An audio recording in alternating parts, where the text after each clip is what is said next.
So is it a fluke or a small hint at what could be an ongoing issue? And are there lessons that we should be taking away from this? Joining me now is Ahmed Banafa. He's a professor at San Jose State who teaches about tech and cybersecurity. Thank you for being with me. First off, CrowdStrike is actually a cybersecurity company that's supposed to protect against a tech meltdown like what we saw from outside sources. But last night wasn't a cyber attack, but it mirrored one, and it came from the actual protectors. How does that happen?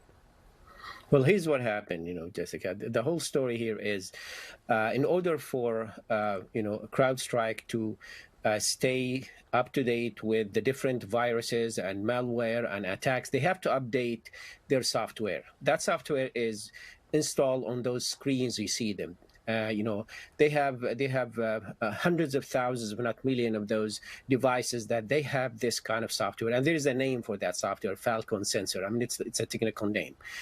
So in order for them to keep it up to date, they will push this kind of updates, frequently. This is not the first time they have an update, but this time when they wrote the latest update, there was a bug. Bug means the program or the code itself was wrong. There's something wrong about it. So when they deploy it to all the computers and the devices, and they're one of that deal with Microsoft cloud services, you're talking about one of the biggest operating system in the world. We're talking about 1.2 billion devices using Windows. We have this issue. We have seen it in front of our eyes. Okay, so let me ask you this. This really kind of gives us a glimpse, really, of how married we are to technology and what enemies, foreign hackers can do to us. It kind of leaves the average person feeling pretty powerless. Is there anything that we can do? Because we're hearing a lot from the tech sector of what they're going to do, but what are we supposed to do? Well, I mean, you're right about that. We are so hooked up to the digital world, especially after COVID-19, when we got used to online services and became an integral part of our life. The whole story here about it is a simple action, which should have been gone through quality assurance, quality control, before they can push something like this into, millions of devices.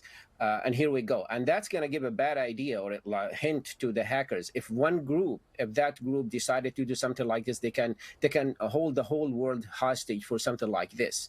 And the lesson here is you always have plan B, especially if you are one of those important establishment or organization like hospitals, airlines, transportation. What are you going to do? You have to plan for that. You have to plan for the worst case scenario.